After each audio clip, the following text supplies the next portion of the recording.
And we have some of the most remarkable people on the planet as our guests and holding space for us. So, and this conversation, Johnny, I was just thinking about this conversation that we're having and how Wendy was talking about community and, and just the energy behind it. And I love telling this story because I remember going to lunch with you once on South Beach. And we were just talking about this vision and how this person happened to meet this person. And then they started working together and now they're creating this. And this energy is like, it's blooming, yes. right? It's like a budding, blossoming Yes. energy, an opening energy. It's attractive and it's magnetic. And It's that's magnetic. really what's so great about this conversation of what inspires you, because it's fire. It's a spark. And at one time we had an event called The Art of the Spark. I remember that. Yeah. Yeah. Yeah. And that's what we're doing. We're sparking. We're sparking and we're casting flames. And so I'm getting a cue from our director that our next guest is ready to come on our stage. Is Victor, is Jessica Kizorek ready to, she's mic'd up?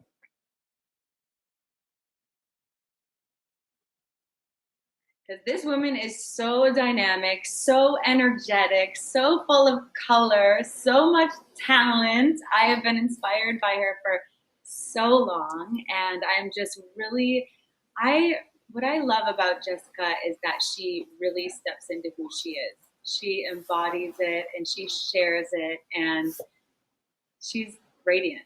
So welcome, Jessica. Yay! Jessica, my dear, where do you, how do you keep this fire going? We're going to talk about some of your background, but where do you find the sustenance to keep your fire going? Jessica leads her vision is millions of women, badass women all over the world, but she makes a difference with everyone she touches. And I just want to know where does the internal muse come from that you continue year after year, decade after decade to produce and to empower yourself and others? Mm-hmm. I think that starting from when I was a teenager, I always had a lot of like creativity in me, and sometimes that creativity took the form of athletics, sometimes that creativity took the form of academics, sometimes it took the form of music. And so I always have this need to be pushing something out into the world and expressing my creativity in some ways. Most recently I'm doing a curriculum for students that just got approved by the Miami-Dade County Public School thing. But that's just the latest form of my creativity. And I don't have that creativity unless I sleep a lot. And so I think self-care and knowing my own limits and knowing that if I get 9 hours sleep, I can have an insanely creative experience versus when I get 4 hours sleep. So that's one answer. Self-care. Very important. Self-care. Very important. What other things for you? What's your ritual? Like what other things are important for self-care? I think keeping in touch with people who believe in you is a big theme of my life too, and how I want to be with people who see me as my highest version of myself. And that's why I like you and Johnny, is because you continue to give me inspiration and sort of like pull forth the things that are most important to me. And so keeping in touch with people that specifically that really inspire you, I think is a big deal. And being aware of when people aren't that way. Like her go-to emotion is not supportive.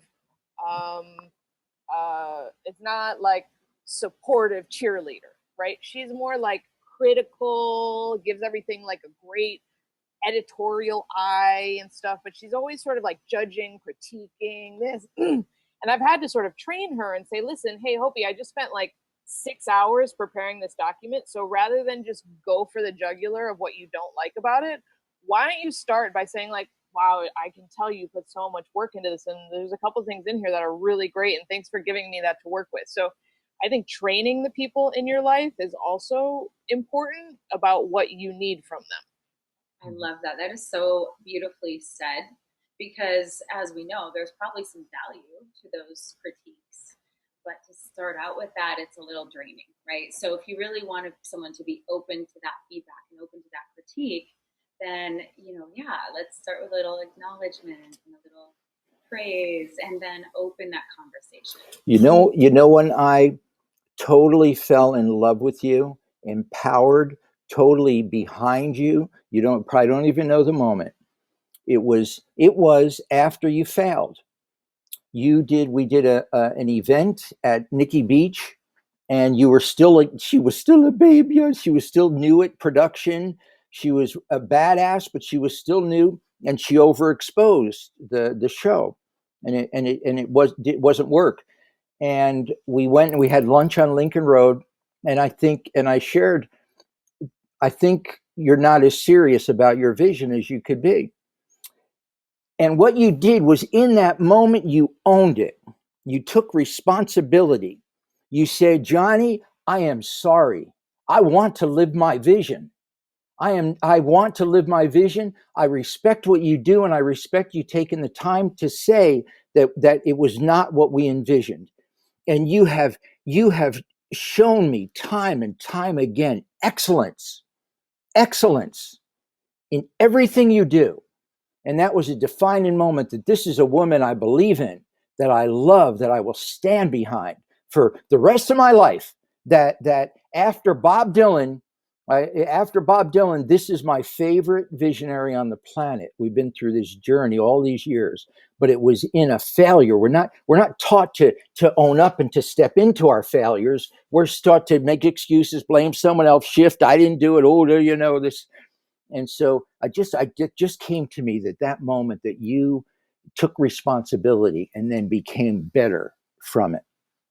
Jessica, where does that striving for excellence come from in you? I would dare to say that some people have it and some people don't, because it started coming out when I was really young, and it was always athletic, because that's how I knew to express that. And so I was the number one tennis player on the varsity team all 4 years of high school. As a freshman, I was number one on the varsity team. So like, it came out that way. Then in college, I was ranked second in the United States in cycling. And so I was ranked second in Chicago for tennis. I got graduated magna cum laude with honors and Phi Beta Kappa. And so I've just been interested with learning and getting better and pushing myself and taking the failure with the success and being willing to fail in the pursuit of something excellent. Yeah.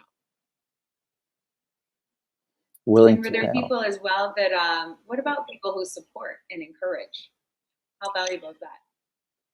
Oh, it's amazing. I mean, I luckily have a lot of those people in my life, and I've trained them to watch me succeed. Right. So like one of my first interns, I'll never forget. I was in Chicago, in a very white part of Chicago, the western suburbs. Then I went to Colorado, which is very white. There's like I never had a black friend until I was 25 years old. And I remember he's not only my first friend, but one of my first interns. And I told him back in 2007 that I was going to write a book. And he's like, oh, yeah, whatever. And he like totally blew me off. And then he's then watched me write the book. And then when it came out, we had like 1,000 copies delivered to my house. And I hired him to help me put all the postage and the shipping addresses on the books. And so I'll never forget how he was that night. He goes, man, you like say you're going to do something and then you do it. It's wild. And so I just like have a bunch of people who see me as that kind of person. And so if I'm not doing that or expressing that, it would be weird for the people in my life. Because every time I talk to you, Jody knows that I've got to have something going on that's exciting, right? And cool. Yep. and that contributes to the world in some way. And usually I have like 12 things going on that are exciting and contribute to the world in some way. Johnny's seen, one time we did a vision thing over at Latin Cafe where I had a bunch of visions and didn't know what to prioritize or focus on. So on all these blank pieces of paper, I wrote like one vision on each piece of paper, and then we put them all over the table and took that picture of all the visions. Right. And I was like, wow, I have a lot of visions. I have like more vision than the average person, right? Yes. I remember the waitress, like, they're taking over another table. I have this table. Because that's right. We kept writing out your visions on the tables. Get placemats. We were using placemats. Give me another placemat. Give me another table, moving chairs. That's what most people never experience that love, that beauty, the art of co-creating, supporting someone's vision and standing with someone in it. I totally forgot about that. Yes. Because when you stayed at my house for a couple weeks, yes. and we did like a series of vision sessions, and that was one of them that I'll never forget. And then of those visions, I haven't pursued all of them, but they're still like in the back of my mind as things that maybe 5 years from now or maybe 10 years from now, like I have a vision to do a fashion line that's like motivational clothing that has like suit jackets and cool shit for business women, but on the inside it has like pink satin with like silk written motivational sayings and stuff like that. So do I have the capacity to work on that right now and spend that money doing that? It's not like aligned with my strategic plan, and it's not aligned with how I think I can make money at this moment. So that's a vision, for instance, that I'm putting to shelving for a more appropriate moment. But it's so fun to dream. I mean, that's just inspiring. I mean, it's like, it's fun. And when you're creating all of these visions and applying things, I actually think I see one of your paintings back there. Yeah, I'm working. That's the one thing I'm working on. So, I love it because I feel that when people start living in the concept of a vision and start looking at their visions and start working on them and dreaming, there's an expansion that happens. So I know for me personally, when I started this journey and I started expanding and dreaming more and more and more, and then reaching and attaining those dreams and then believing in yourself and building that confidence, I think that there's an expansion. So what can we do to support you? What is your vision now? What is your current vision? How can we support you? My long-term vision is to really, since I run a video production company, people know nothing about me. So I run a video production company, and named Two Parrot Productions, and I specialize in making short videos like fundraising and marketing and communication videos for nonprofits and foundations and sort of social sector organizations that put on programs that make the world a better place. So by making short videos for them, I help them raise money, and that money helps them make more programs to impact more people in positive ways. So I know that the demand for my services from the nonprofit sector are intense and incredible and very large. But the amount of nonprofits that can professionally produce their own videos is small. You're talking about maybe like 5 or 10% of all nonprofits have any budget to do professional video production.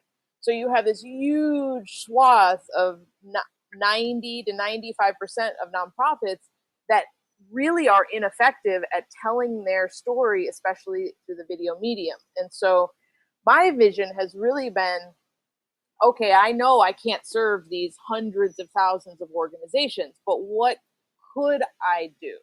What I could do is I could train thousands of young people, like students, whether they're in middle school, high school, college. I could train them and create like an educational curriculum and how to make these short videos for social change. So then students can pick areas that they're interested in. I'm teaching at FIU this semester or this past spring semester, and the winning video was about body dysmorphia. And it was really interesting considering the COVID situation. They did this like 3-minute video on this one girl in the group and her experience of looking in the mirror.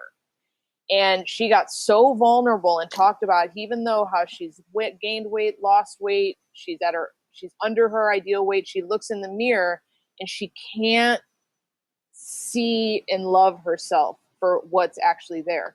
And they made this very touching, emotional video that teared me up about this poor girl's experience inside of her own body. And then we showed that to 100 students. And I think that it not only did it impact the one student who made it, but it impacted all those students who watched all the videos, right? And then those videos go out in the world and they can impact causes and make people more aware, make people more empathetic. And, you know, it benefits communities, it benefits the students because they have a professional skill set that they can then go make money from. So my vision really that I'm working on right now is the filmmakingforgood.com learning platform. And so if you know any teachers, any schools, any school districts, any people who are really into like innovative STEAM experiences for youth, grade 6 through college, and specifically any college professors out there, it's Filmmaking for Good, but you can reach me through my website, jessicakizorek.com. Jessica, tell me where the vision for one of the most incredible, empowering organizations this planet has ever seen, badass businesswomen. Where did that vision come from? You know, I was doing a seminar, actually a landmark seminar, and it was the money seminar, and I realized how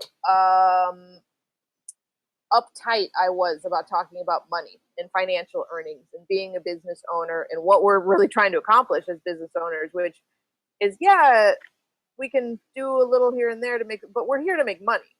And I got a lot more bold in the way that I thought about money, talked about money, and wanted to talk to other people about money. And so the idea was born in the money seminar of creating an organization where women could be very like instead of like business as usual, where you wear your suit and you're all uptight and there's stuff you don't talk about and stuff you do talk about, and always put the best foot forward and always look a certain way and try and emulate men and all this stuff. It was really an organization that was meant to magnetize other people like me who were ambitious, who were self-expressed, who were motivated, who wanted to collaborate to make money.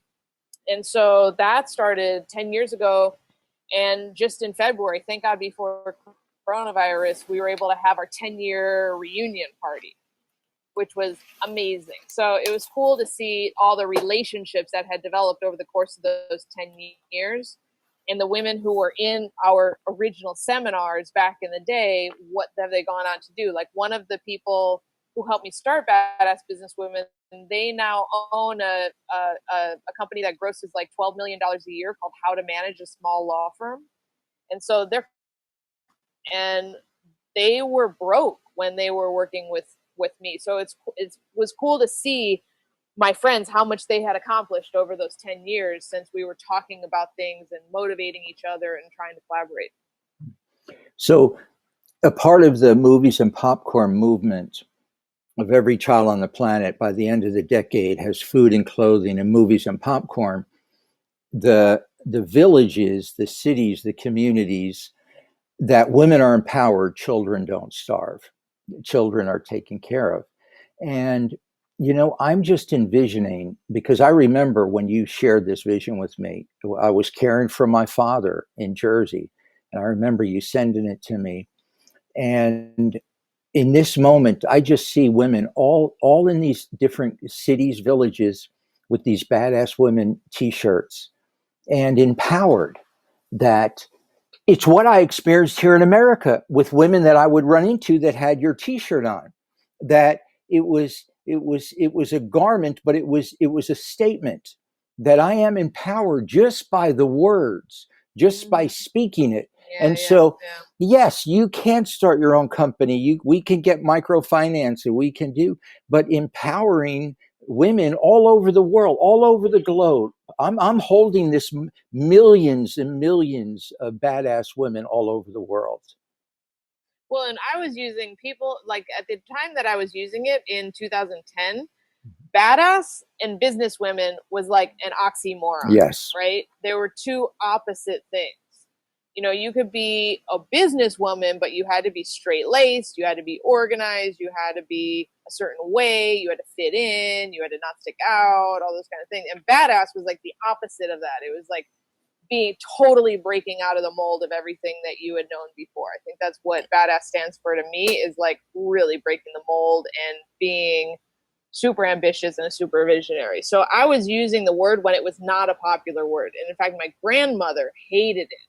She did not want me to talk about badass business women. And she did not like that I talked about it on the news either.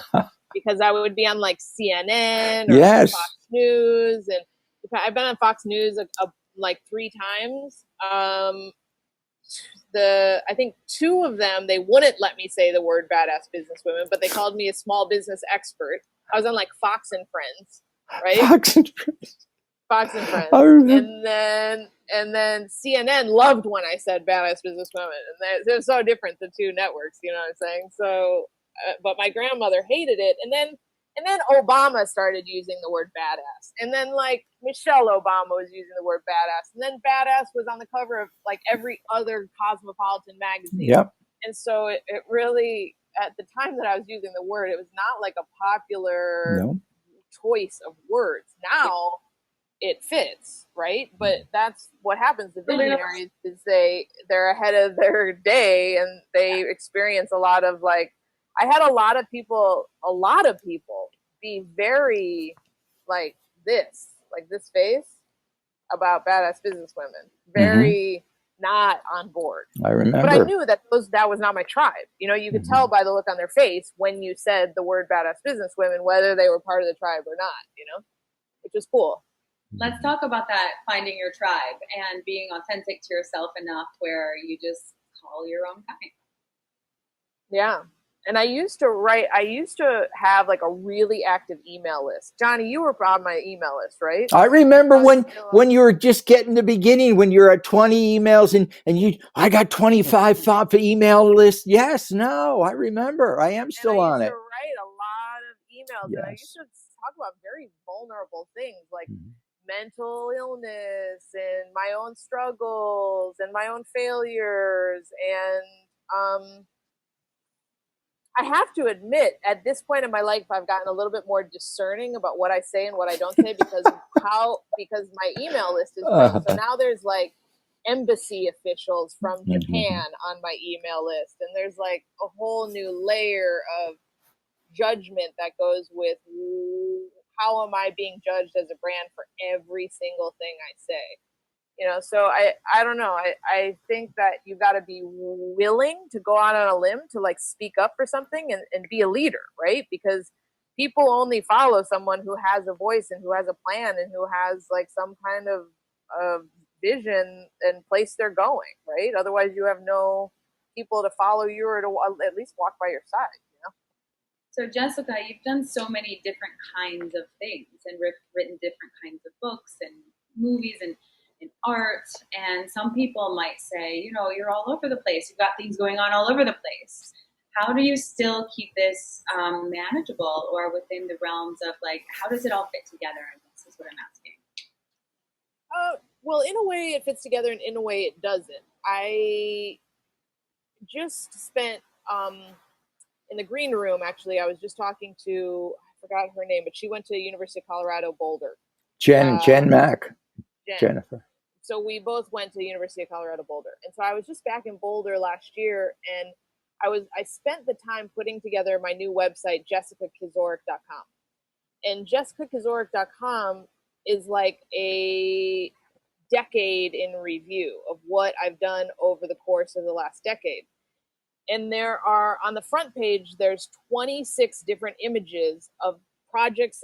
In each different thumbnail is either a company, a nonprofit, a project I've worked on, a brand I've started, my art, this, that, and it's broken into 26 different categories. And those categories are very random. It's like all the artwork I've created is definitely very different from my athletic pursuits.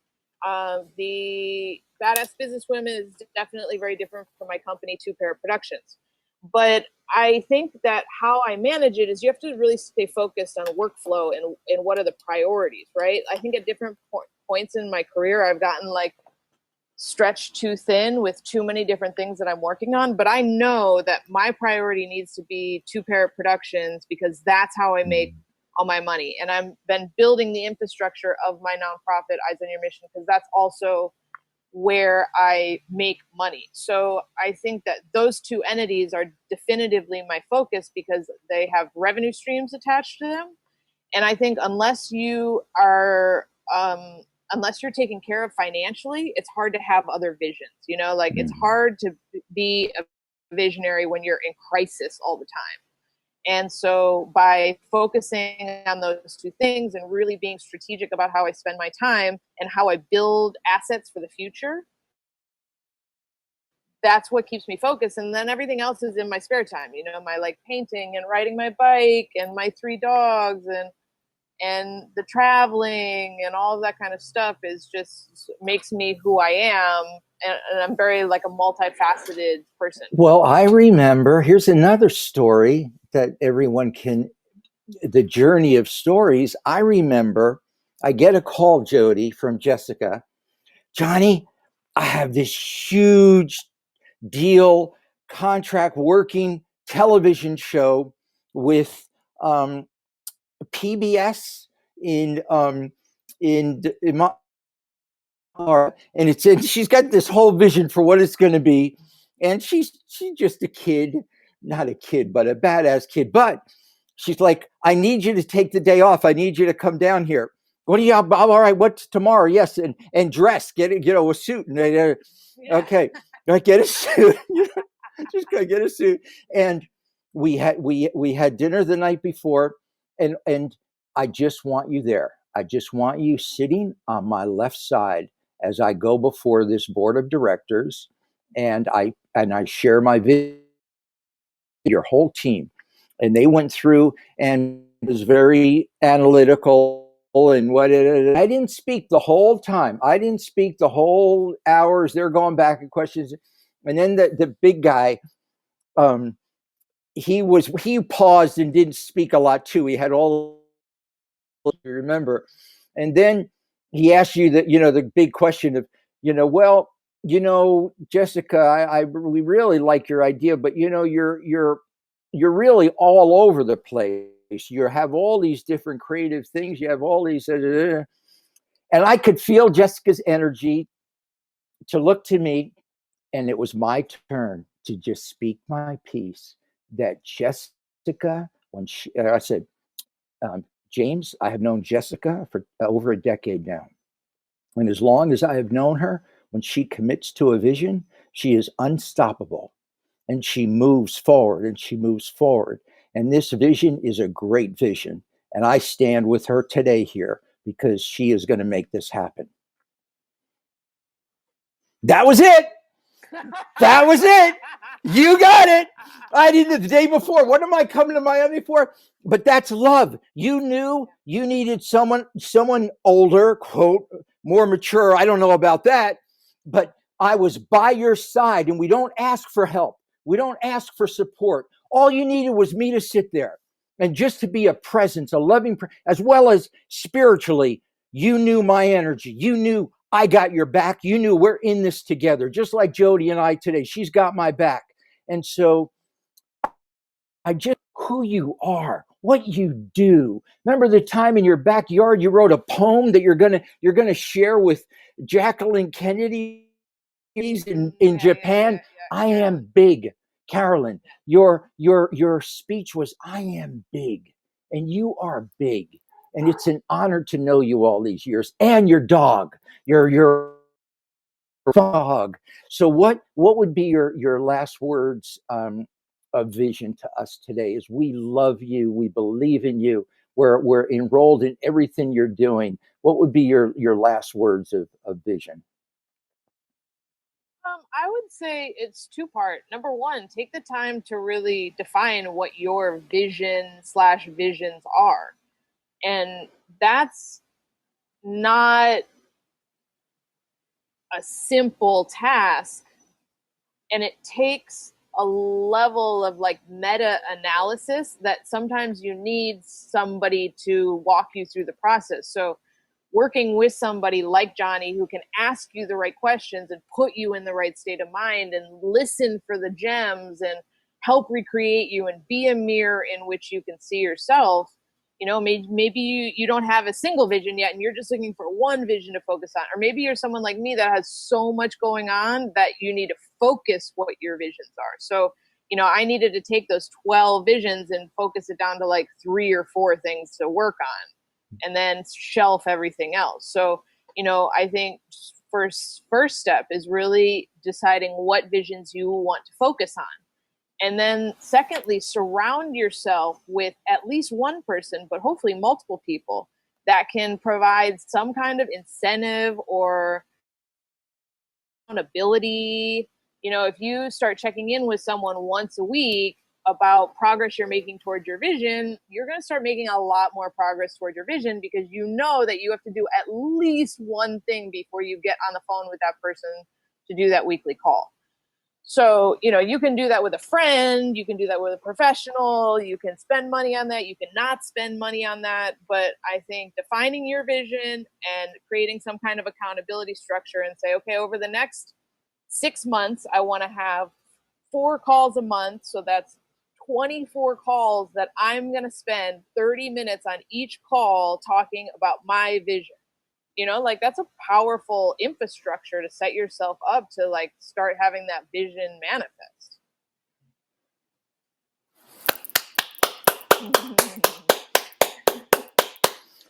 We love you, Jessica. We love you. I'm coming down soon for Thai food and to play with your dogs and watch you paint. Love you. Yeah. Thank Love you.